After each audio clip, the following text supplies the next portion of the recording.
Well, that staining there, which I took for grease, does not want to move, so I think that's a fairly permanent. Oh no, it is moving, it's just reluctant.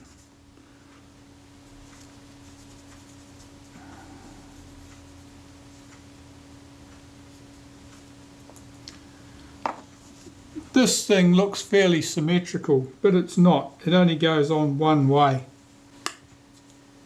Right, so I've got my speed settings cam plate here. I'm just going to wipe around the inside of that with some molybdenum paste, around the outside.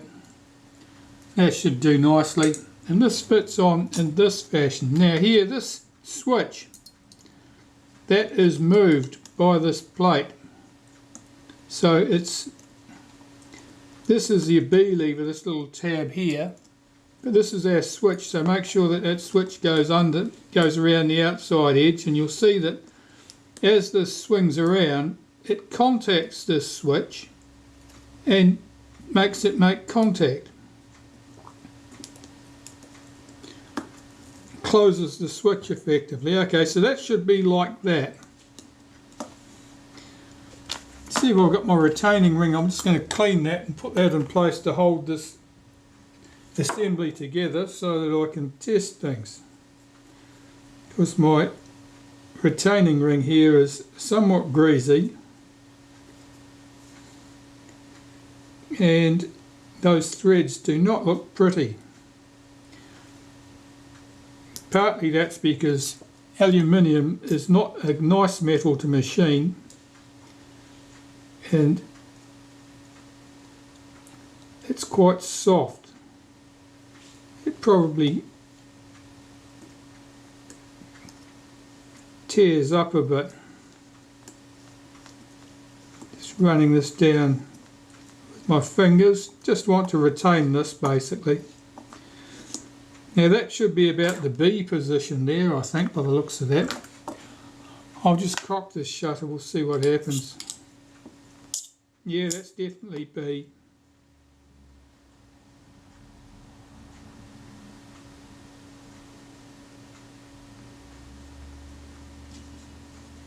That switch is closed at that point, right through B, down to here. Now the switch is open at that point.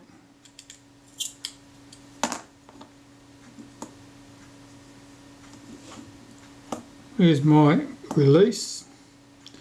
Here it is. Okay, I want to see if I've got different shutter speeds at different points where this is on that cam. So it should be at 250th roughly there. That was very quick. So we're willing to assume that that's correct. I think it's probably might be a 60th here, maybe 125th. Maybe 125th. And this one here,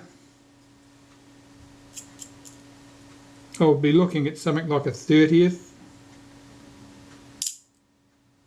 Yeah, that sounds likely. So I've certainly got three steps of shutter speed there. I'll zoom you out, you're not seeing anything. Got 3 steps of shutter speed here on this cam. Here, here and here. So that looks right. And the switch at that point, let's see. The switch at that point's open. That's where the meter's active. That switch, when that switch closes, effectively it shorts the meter out.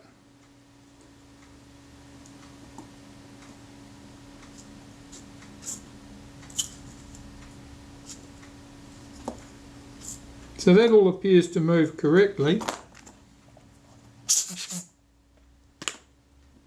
And the speeds look okay. So I'm inclined to think I can case that up and I'll test it.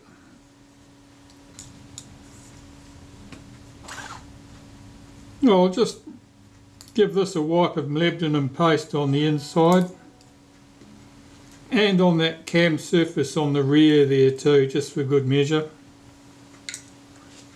Get this sitting in place on the shutter.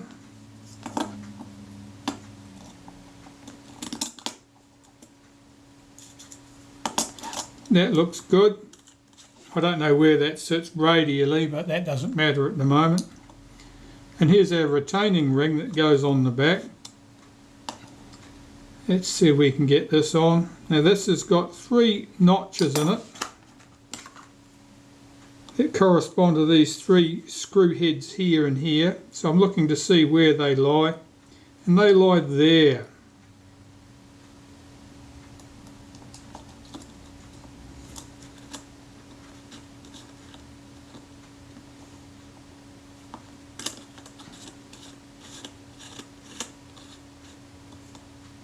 Where are we? Say there, I said, didn't I? No, obviously not.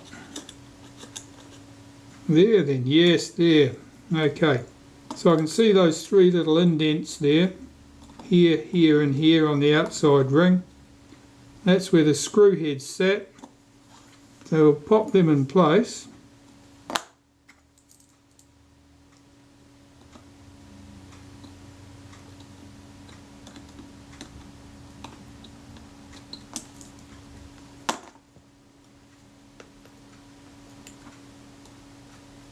And I think where this cutout is here, I think that's where the coupling rod from the meter in the camera body couples through to the cam at that point, I think.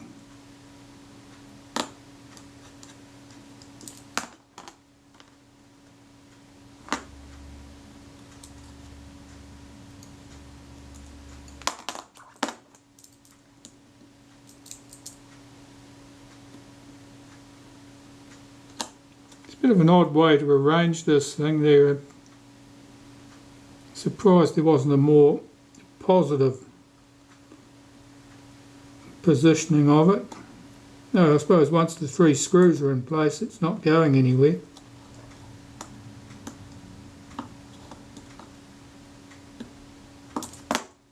Alright, so that's our aperture setting lever.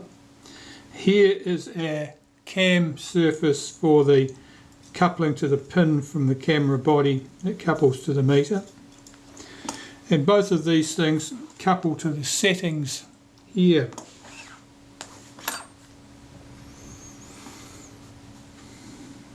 Now this I'll have to separate and clean, I think.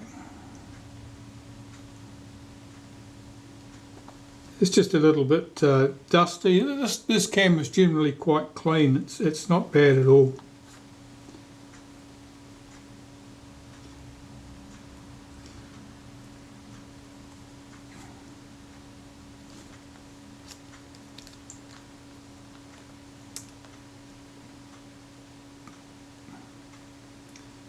See if this will come apart easily. I might have to take that trim off the base there. I might need to slide this off the other way.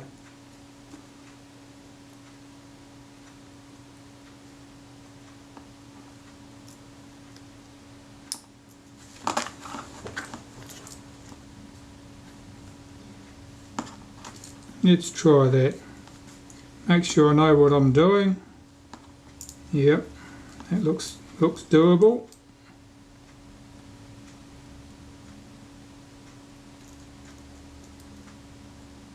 If you're taking screws out of a ring like that, be very cautious, because if there's any sort of spring tension in that band, it might fling your screw across the bench.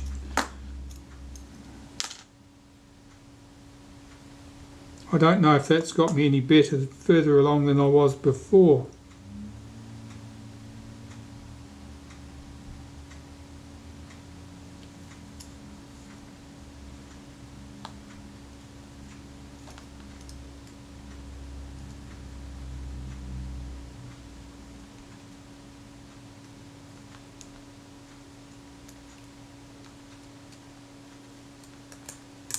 Oh, you can stretch that off over the top. So I didn't need to undo those screws. That's okay, no harm done. I just want to clean all this, make sure I've got any dust and grit out of it. There's a little bit there.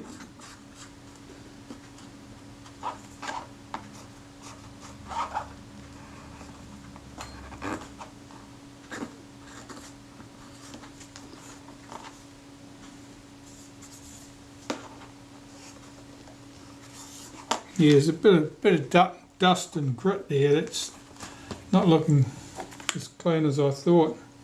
So we'll just get that clean. That'll just help make the controls move easier. You can certainly see the discoloration of the grease on that piece.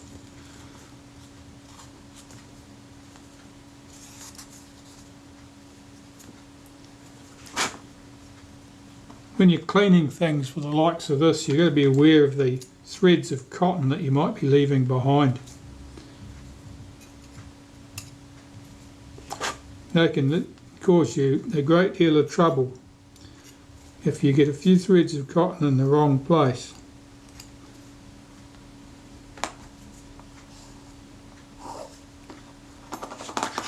It's something you've got to be particularly aware of if you're working on the inside of a shutter, and you know, a little bit of few threads of cotton can lock up something like a retard gear train quite effectively.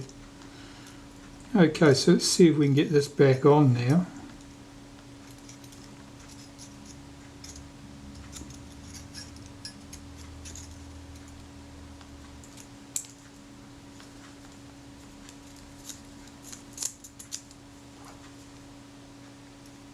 Has it moved in full range?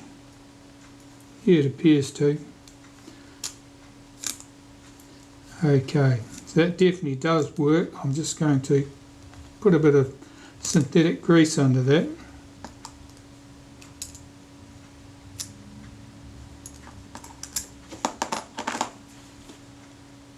It's got a bit of a dry feel to it.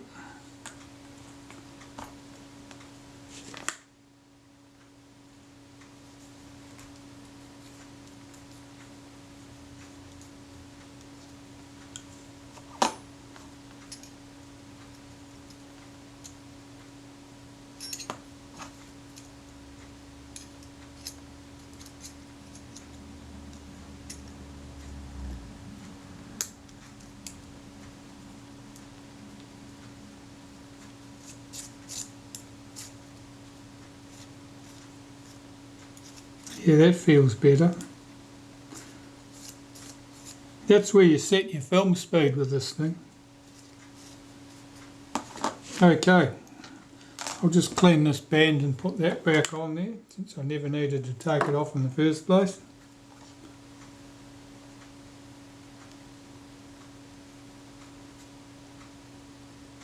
This has probably just got printed numbers on this band. You've got to be very careful what you choose to clean things like that with. Some of them are particularly vulnerable to alcohol, and so if you use methylated spirits or something, you can find that all your numbers are suddenly disappearing.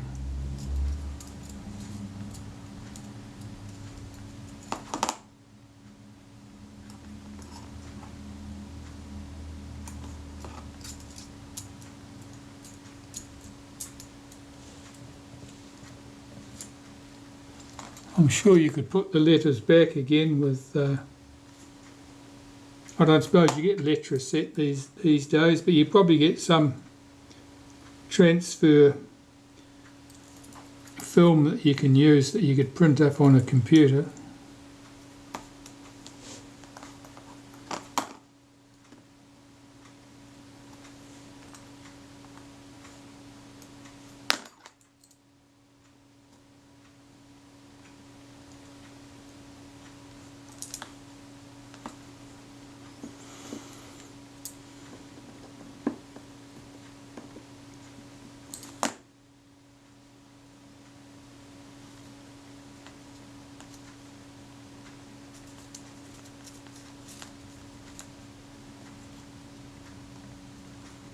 That action's a little bit stiffer than I would like. I'm not sure what's going on there.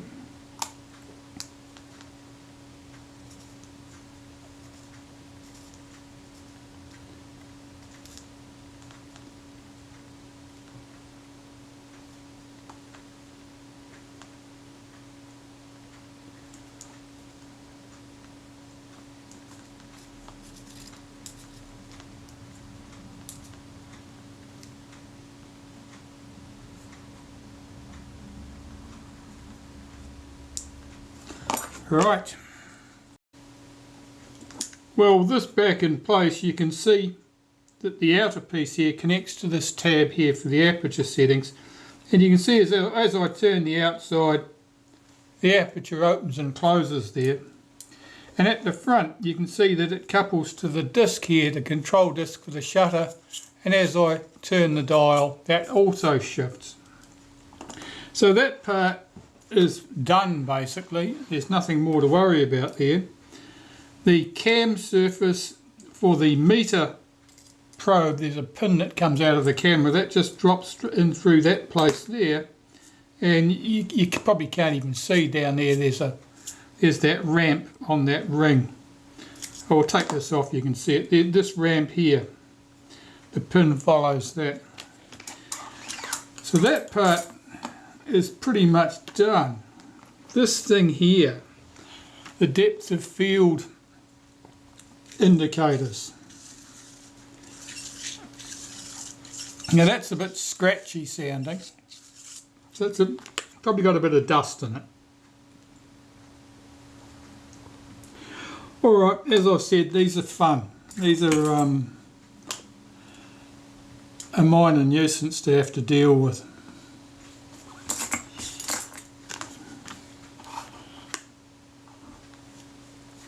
Well, this plate comes off and all the goodness hides behind that. It's got a couple of little crimps in here, so it sort of clips into place after a fashion. You can see there's a pin in here centered in that little hole. You can see this arm here visible in this slot. And this is definitely the outside surface. We'll just put a little O on there for an outside, because this is the outside surface we can see. Let's take this plate off. And then all hell lets loose. Let's take that off. Here we've got the bits and pieces. Alright, it's already falling to pieces. This will come off. This piece, check which way up it goes. You don't want to end up flipping the thing upside down. Underneath it, this piece, again, check which way up it goes. You don't want to be making a mess of this. This little spring, that's set. I'll get this piece out of the way. This piece, we've got two pieces here. This little pinion arrangement that goes between them. This spring sat over there and swung this piece here inwards and outwards, or in one direction. And all of this stuff is a little bit dusty. You can see dust on the surface of this piece here. So I've got to clean all this and put it back together. This is interesting because the inside of the shutter was very clean, but the outside here is a little bit dusty.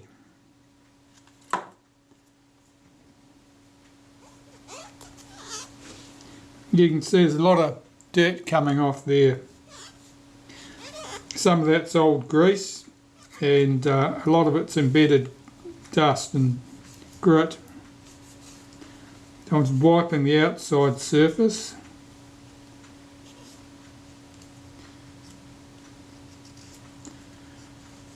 If you don't have a problem with your depth of field pointers, you can leave this module entirely alone. As soon as you disassemble it, you're committed. At that stage, you might as well clean everything, because it's going to be the same fun to put back together whether you've spent your time cleaning it or whether you haven't.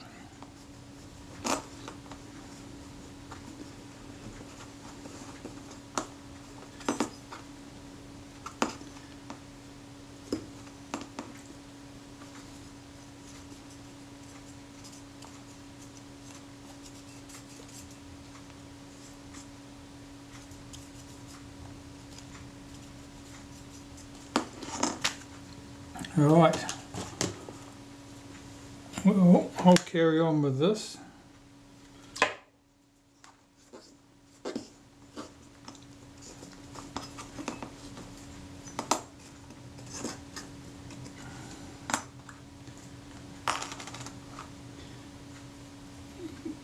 These depth of field pointers counter rotate, so getting the timing of the gears on things correct is a nuisance. There is some little marks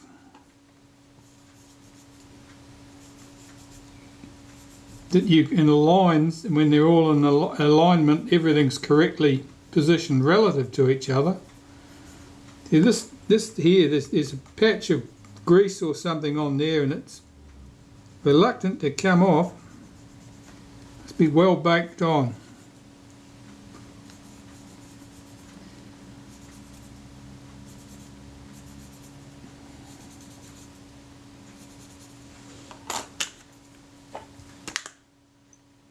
I think this is one of those sorts of mechanisms that the idea probably looked fine on paper, but the reality of all these moving parts is something else again.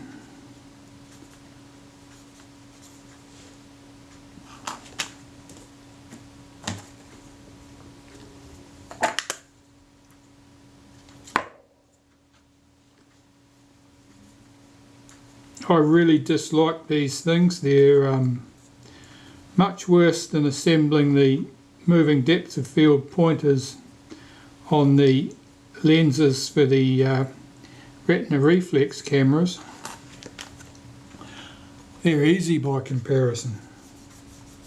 I'm sure some of that's familiarity because I'm so familiar with them, but they're much more straightforward to assemble than this mess.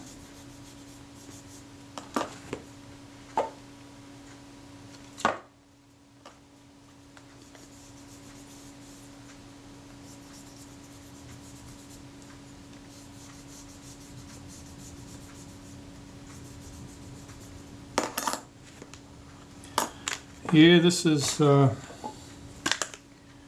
very grimy.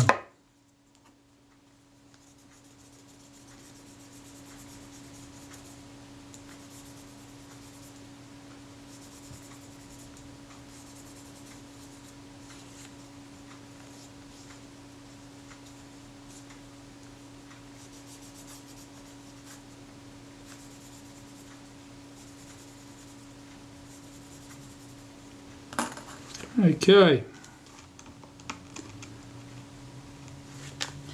that little pinion,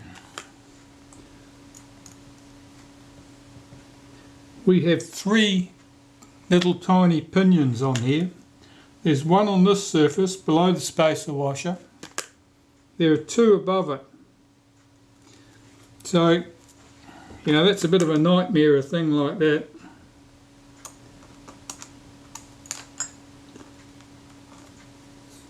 So getting that to mesh nicely with the 3 separate components is always going to be fun.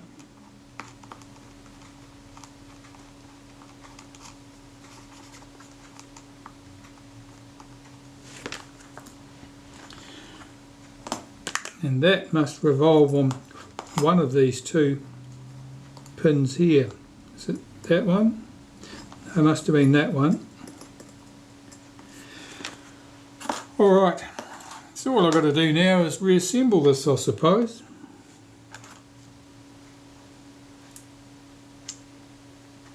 And looking at the length of those pointers tells me that that one needs to go in first.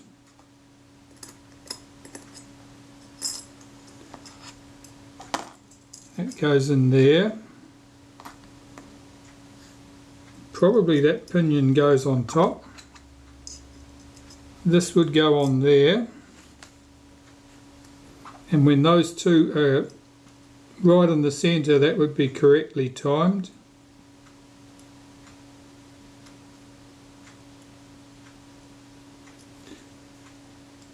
I'll check that that's what they look like. Yeah, they appear evenly spaced. Now if I pop this down on the bench, these things will hit the bench and they'll just pop out of position, so I can't do that. So I've got to put it over the top of that block of wood so they're not resting on anything. as this pinion revolves, you'll see that those two pointers counter-rotate. Now there's a tiny notch in the wheel here, and that has some relationship to this tiny notch over here from memory. Usually I have to do this sort of stuff.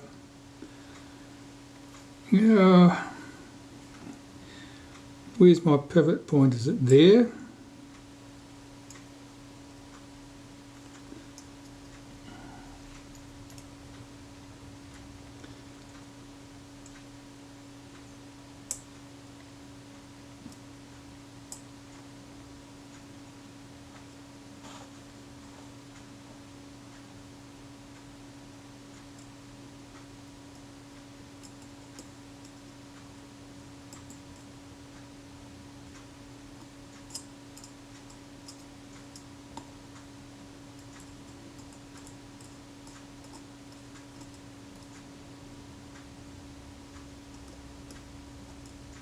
So I think it's when they're in line with that pivot.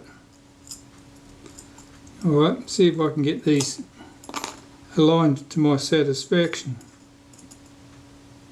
Well, that one's not in the right place.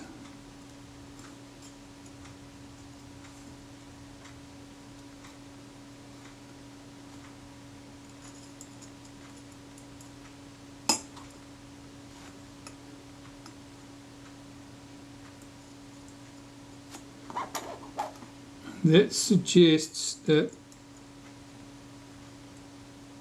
that would sit there.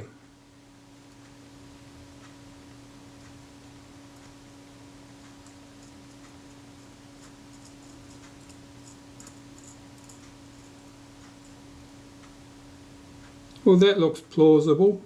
This piece is running all the way across in both directions.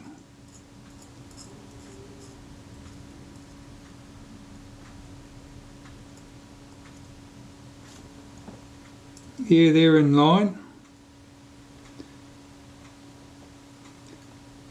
Okay, what's a good place to start? Now what do I got to achieve? Well, I've got to get this spring back in, which goes underneath here.